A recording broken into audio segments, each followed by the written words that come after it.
Fala galera, tudo bem com vocês? Então, meu nome é Rodrigo, ministro português, sejam muito bem-vindos. Nós vamos conversar sobre todo o conteúdo programático de língua portuguesa do nosso edital e hoje vamos falar especificamente sobre acentuação gráfica. Vou falar com vocês um pouquinho a respeito do professor Rodrigo, esse que vos fala, trabalha com concursos há 22 anos. Instagram do professor, @Rodrigo Te Aprova. E é um prazer imenso estar aqui com vocês, sabe? É muito bom, é muito legal. Fiquem à vontade, espero que vocês gostem. A gente vai falar só de coisa legal, só de coisa bacana, só de coisa que vocês vão adorar. E fiquem à vontade também para mandar as dúvidas de vocês, porque a gente trabalha para vocês e por vocês, ok? Então, a gente vai começar falando sobre acentuação gráfica. Bom, seguinte, pessoal. Quando a gente fala de acentuação gráfica, é preciso levar em consideração uma série de conceitos básicos, conceitos preliminares que fazem da acentuação uma matéria mais robusta, inclusive. E o mais interessante de tudo isso é que esses conceitos básicos constam no edital de vocês. De que você está falando, professor? Seguinte, você já ouviu falar, certamente, em épocas de primário, né, sobre conceito de ditongo, tritongo, hiato, dígrafo, que são coisas que estão um pouquinho lá no início da nossa carreira acadêmica, a gente pensa assim, não, isso aqui é tranquilo. Pô. Será? Será que é tão tranquilo aqui? Nós estamos aqui exatamente para ajustar, porque se não for tranquilo, vai ficar, pode ter certeza, ok? Então, a nossa jornada aqui vai funcionar da seguinte maneira, vocês vão ver exatamente a composição do material, esse material em PDF vai ser enviado para você acompanhar melhor a aula, mas eu quero que você entenda o raciocínio, como é que ele foi confeccionado ali, situação por situação, caso por caso. O português é muito detalhe, e se a gente não compreende esses detalhes vão ser cobrados de nós no momento que a gente não poderia estar sem eles, né? Que é o momento de prova. Então, conto com a frequência de vocês a ver essa aula 1, 2, 3, 4, 500 vezes se for necessário, assistam, fiquem à vontade e vamos que vamos. Olha só, eu vou apresentar aqui, pessoal, aquilo que vai ser o nosso futuro PDF, tá joia? Vamos compondo juntos exclusivamente para vocês, olha.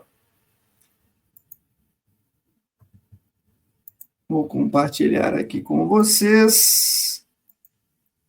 Acentuação gráfica. E aí, nesse momento, pessoal, a gente fala de quê? De conceitos básicos de acentuação gráfica. Quando a gente pensa em conceitos básicos, a gente está falando de conceitos de fonética e fonologia.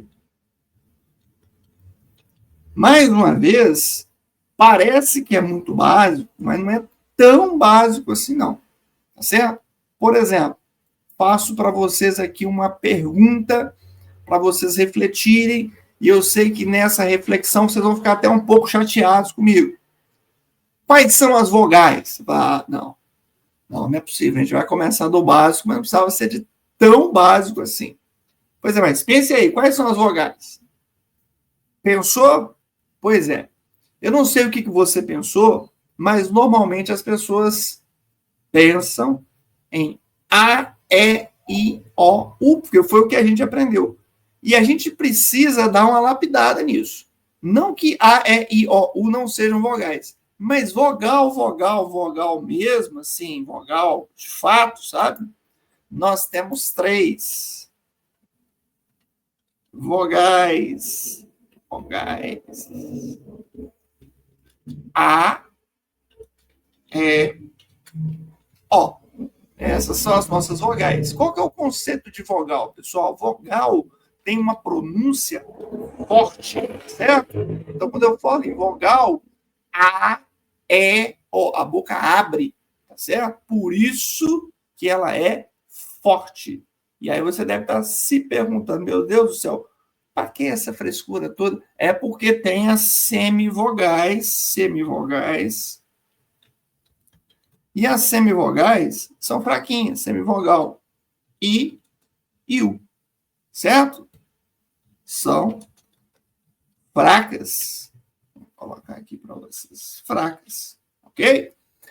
E aí, mais uma vez, eu acredito que a pergunta continue aí no seu coração. Mas para que isso, professor?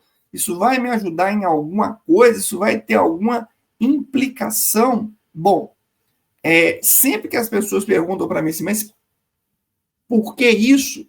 A gente não tem muito porquê do português mais específico dentro dessa profundidade que é o concurso público. Então, vamos pensar o seguinte, por que para a gente fazer uma prova? Para a gente fazer uma prova maravilhosa, para a gente brilhar nessa prova, para que seja a prova dos nossos sonhos. E aí, pessoal, você já ouviu falar de ditongo crescente, ditongo decrescente? Pois é. Para falar de ditongo crescente e ditongo decrescente, você precisa saber quem é vogal e quem é semivogal. Porque senão você vai ficar assim, completamente avulso na conversa, e nós não queremos isso. A gente quer que você participe ativamente ali, entendendo tudo que as pessoas forem conversar com você. Aí, meus amigos, por exemplo, tem uma palavra aqui, ó. A palavra cari. Quando a gente faz a divisão silábica, olha aí, cari. Duas vogais, entre aspas, foram parar na mesma sílaba. Não é isso? E aí, meus amiguinhos, o que acontece? Esse é o conceito que a gente aprendeu em épocas escolares de quê? De ditongo. Só que esse ditongo, meus amigos, não é qualquer ditongo, no respeito ao ditongo. Esse ditongo aqui, ó, ditongo, é formado de semivogal, que é fraca, e vogal, que é forte, ou seja, o som subiu. Começou fraquinho e subiu para um som forte. E se ele subiu, se ele cresceu, tá aí o seu ditongo crescente. Olha aí como é que tudo fez sentido. Não ficou legal? Ditongo crescente. Se você não soubesse quem é vogal e quem é semivogal, como qualificar o ditongo como crescente ou decrescente? Não conseguiríamos, tá certo? Vamos pegar aqui o contrário. A palavra restaurante. Deixa eu separar o restaurante aqui para vocês. Restaurante.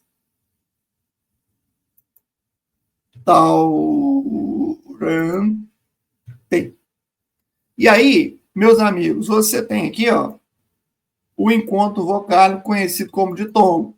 Mas a gente vai qualificar um pouco mais esse ditongo. Esse ditongo é formado por vogal mais semivogal. V mais S e V. Ou seja, o som que era um som forte, A, caiu para o U. O U é fraco, né? O I é fraco, o U é fraco.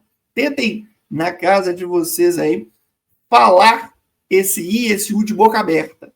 Não sai, você tem que fechar a boca para falar. Por isso que o som sai fraco, por isso que o som sai bem abafado, ok? Então, esse ditongo que começou lá no alto e caiu é o ditongo decrescente. Ditongo decrescente aparecendo aqui para nós. Legal, muito bom. Aí, meus amigos, o que acontece? Nós temos uma outra classificação de encontro vocálicos. Essa aqui, ó. É o famoso tritongo. Certamente você já ouviu falar do tritongo. Bom, quem é o tritongo? O tri, né? São três vogais